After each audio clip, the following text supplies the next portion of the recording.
Je fais cette vidéo dans un contexte un peu particulier, mais aujourd'hui on va s'intéresser aux meilleures actions à dividendes du CAC 40. Je n'ai pas créé cette chaîne YouTube pour parler de politique, mais depuis les élections européennes et la dissolution de l'Assemblée nationale, le CAC 40 a perdu 9% de sa valeur.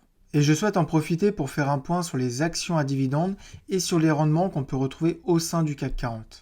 Ces derniers jours, certaines actions comme les bancaires par exemple ont affiché de fortes baisses et pour les amoureux des dividendes, ça peut représenter potentiellement de belles opportunités. Avant de vous présenter le top 10 des meilleures actions à dividendes du CAC 40, je vais vous parler brièvement des dividendes et vous donner mon avis personnel sur les dividendes. Les dividendes représentent une part importante de la performance en bourse, mais il faut savoir que le cours du CAC 40 ne tient pas compte des dividendes qui sont versés par les entreprises. Quand on regarde l'évolution du CAC 40 sans les dividendes réinvestis, depuis le début des années 2000, on a l'impression qu'il y a eu très peu de création de valeur par rapport au marché américain. Mais quand on regarde la performance du CAC 40 GR, donc avec les dividendes réinvestis, c'est loin d'être le même résultat.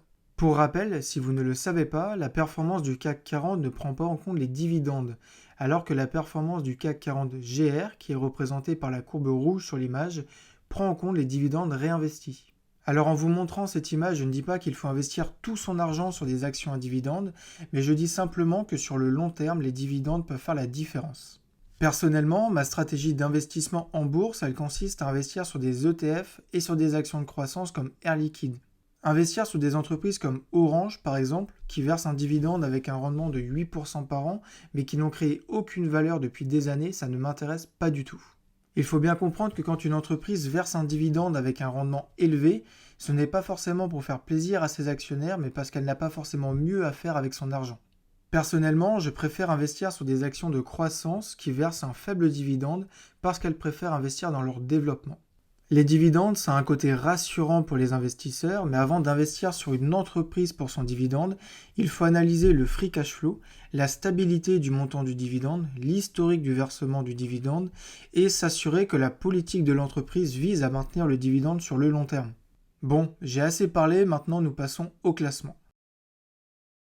À la dernière place de ce classement, on retrouve Vinci, qui est présent dans 120 pays et qui est spécialisé dans l'énergie et la construction. En 2024, l'entreprise a versé un dividende de 4,50 € par action à ses actionnaires et le rendement actuel est de 4,6%. Total Energy est un grand groupe pétrolier mondialement connu qui a commencé à investir massivement dans la transition énergétique et dans le développement des énergies renouvelables.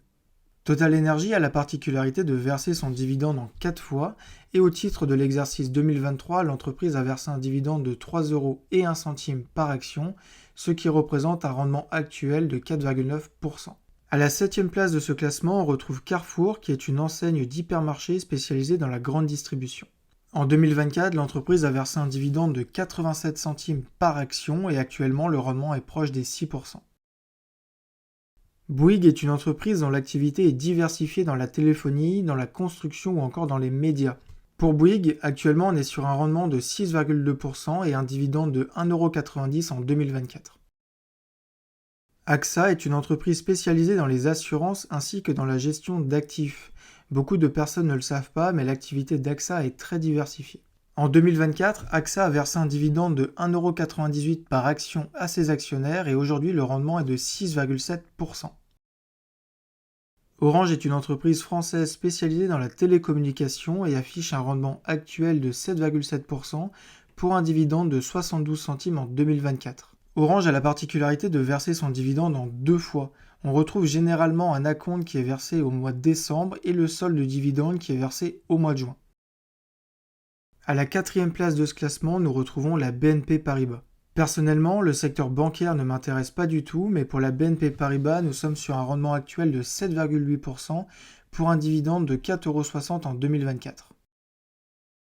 À la 3e place de ce classement, on retrouve le Crédit Agricole qui est l'une des banques leaders sur le marché français. L'entreprise a versé un dividende de 1,05 € en 2024, ce qui représente un rendement de 8%.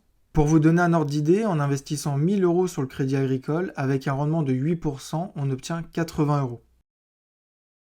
À la 2e place de ce classement, nous retrouvons Stellantis, qui est un célèbre groupe automobile qui provient de la fusion des groupes PSA, Fiat et Chrysler.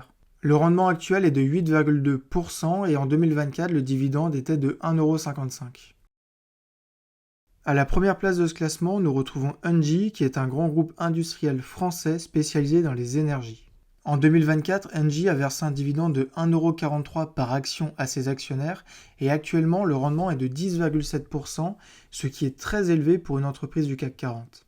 En plus, Engie a mis en place une prime de fidélité de 10% sur les dividendes que l'on reçoit si l'on détient ses titres nominatifs administrés ou purs et si on conserve ses actions en portefeuille pendant 2 ans.